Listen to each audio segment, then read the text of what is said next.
ओम हरि ओम नमो भगवते वासुदेवाय नमो नारायण नमो गोविंदाय नमो मधुसूदने नमो गिरिधारी गोपीनाथ नमो ओम जय गुरु लोकनाथ ब्रह्मचारी की जय लोकनाथम ब्रह्मचारी जुगेश्वर महात्म रुग सुख दुख तापवश्च शांति प्रदाकरम नमो नमो যদা যদাই যমৈষ্য গ্লানি ভবতি ভারতম ঐব্য কামানাঙ্গে ধর্মৈষ্য তদত্তনাঙ্গে সৃজনা হৈমম রনে বনে জলে জঙ্গলে যখন যেখানে বিপদে পড়িবে লোকনাথে বাবার কথা স্মরণ করিবে লোকনাথে বাবা বিপদ থেকে রক্ষা করিবেন।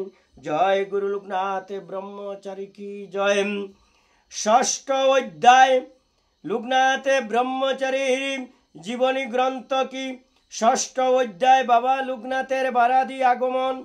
ভারত চীন ব্রহ্মদেশী বর্ডারে খারাবাসে কতন। বাবা লোকনাথ ব্রহ্মচারী ও বেণীমাধব যুগীবর ত্রিলোক্য স্বামীর থেকে বিদায় নিয়ে হিমালয়ের তিব্বতে অভিমুখে যাত্রা করিলেন। বাবা লোকনাথ স্মরণ করিলেন যে তাকে সেই পথেই যেতে হবে যেখানে আবির্ভূত হবেন তার গুরুদেব ভগবান গাঙ্গুলি। তাকে পরজন্মে কর্মযুগে প্রবৃত্ত করে মুক্ত করার ভার তিনি নিয়েছেন।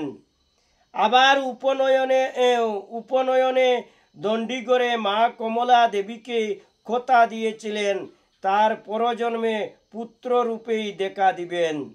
এই দুই অঙ্গীকার রক্ষার্থে এবং গুরুদেব নির্দেশিত লোক শিক্ষা ও সমাজ সংস্কারের কাজে ব্রতী হতে তাকে এমন স্থানে যেতে হবে যেখানে তিনি তার কার্য সমাধা করতে পারেন। এই দায়িত্ব স্মরণ করে তিনি অভিন্ন হৃদয় সঙ্গী বেণীমাধবকে নিয়ে চীন তিব্বত সীমান্ত অতিক্রম করে নিম্নভূমিতে প্রবেশ করেন। এইভাবে যখন তারা ভারতের নিম্নভূমিতে প্রবেশ করেন তাদের এক বিপর্যয়ের সম্মুখীন হতে হয়। দুই ভারতীয় মহাযুগী তখন ছিলেন নগ্নদেহ, দীর্ঘ জটাজুট, সশস্ত্রধারী, বড় বড় নখ যুক্ত এবং বাক্যরহিত, দীর্ঘদিন তরল পদার্থ কন্দমূল ভক্ষণে তারা বাক শক্তি রহিত ছিলেন। বাবা লোকনাথের ছিল পলকহীন চক্ষুদ্বয়।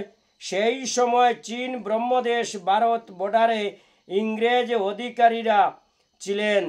তারা এই ভারতীয় মহাযুগীদের পরিচয় জানতেন না, এমনকি তখন ভারতীয়রাও তাদের সম্পর্কে প্রায় কিছুই জানত না। ইংরেজ অধিকারীরা তাদের চোরা কারবারি সন্দেহে আটক করলেন। চীন ভারত পূর্বাঞ্চলীয় সীমান্ত দিয়ে তখন চোরা কারবারি সাধু সন্ত সেজে জটার মধ্যে ও থলিতে সোনা মোহর, গাঞ্জা, আফিং ইত্যাদি পাচার করত। শুক্ল বিভাগের লোক মহাযুগীদের সেই রকম কোনো চোরা কারবারি ভেবেছিলেন। তারা যুগীদের জটা শ্বশ্রু ধরে তাকে টানাটানি করে কোনো নিষিদ্ধ দ্রব্য পেল না এবং জটা ও সশস্ত্রু আসল বলে বুঝতে পারলেন। তা সত্ত্বেও তারা তাদের আটক করে ম্যাজিস্ট্রেটের কাছে চালান করলেন। এই যুগীদয় বাক শক্তি রহিত হবার জন্য ম্যাজিস্ট্রেটের সামনে কোনো কথা ব্যক্ত করতে সমর্থ হলেন না। ম্যাজিস্ট্রেটের সামনে বাবা লোকনাথ স্থির ও পলকে দৃষ্টিতে চেয়ে থাকলেন। তার চোখ থেকে এক দিব্য জ্যোতি ঠিকরে বের হচ্ছিল। ম্যাজিস্ট্রেট তার চোখের দিকে তাকিয়ে তন্ময় হয়ে গেলেন। বাবা লোকনাথ ও বেণীমাধব মুখে কোনো কথা ব্যক্ত করতে না পারলেও তাদের চোখের দৃষ্টি যেন ম্যাজিস্ট্রেটের কাছে সব ব্যক্ত করল। ইংরেজ ম্যাজিস্ট্রেট বুঝতে পারলেন এই দুই ভারতীয় সাধু সাধারণ যোগী নন, এদের মধ্যে উচ্চ অলৌকিক ক্ষমতা আছে। তিনি দুই মহাযোগীকে তৎক্ষণাৎ সসম্মানে মুক্তির আদেশ দিলেন। বাবা লোকনাথ তখন ইঙ্গিতে অন্য সকল সাধুদেরও মুক্তি প্রার্থনা করলেন। ম্যাজিস্ট্রেট বাবা লোকনাথের তুষ্টির জন্য আটক অন্যান্য সাধুদেরও মুক্তির আদেশ দিলেন। এরপর বাবা লোকনাথ ও বেণীমাধব নিম্ন ভূমিতে চন্দ্রনাথ পাহাড়ে উঠিলেন। ওম নমো ভগবতে লোকনাথায় নমঃ। ওম নমো ভগবতে বাসুদেবায় নমঃ। হে দয়াময় কৃপা সিন্ধু লোকনাথ ব্রহ্মচারী, তোমার এই ষষ্ঠ অধ্যায়ে বাবা লোকনাথের বারাদি আগমন কথন পাঠে যদি এই অধ্যাতে যদি আমার কোনো ভুল ত্রুটি থাকে, অদমে জানিয়া নিজ গুণে ক্ষমা করো দয়াময় বাবা লোকনাথ ব্রহ্মচারী। তুমি তো দয়ার সাগর দয়াময় বাবা, কৃপা করি দয়া করো আমি অদমের প্রতি।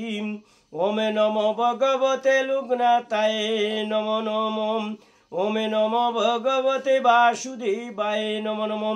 হরে কৃষ্ণ কৃষ্ণ কৃষ্ণ হরে হরে, হরে রাম রাম রাম হরে হরে। হে ভক্তবৃন্দ, বাবা লোকনাথের এই অধ্যা পাঠে যদি আপনাদের ভালো লাগে, এই দেবাইন লোকনাথ ব্রহ্মচারীর চ্যানেলে আপনারা একবার লাইক করে দিবেন, যাতে বাবা লোকনাথের কথা পুরা বিশ্বের সবার কাছে পৌঁছতে পারে এবং প্রত্যেক মানুষে জানতে পারেন যে বাবা লোকনাথ কিভাবে পাহাড় জঙ্গল পরিভ্রমণ করে এত কষ্ট করে আমাদের মঙ্গলের জন্য এত কষ্ট করেছিলেন ব্রহ্মচারী হয়ে। ওমে নম ভগবতে লোকনাথায় নম। বল হরি বল হরি বল হরি বল।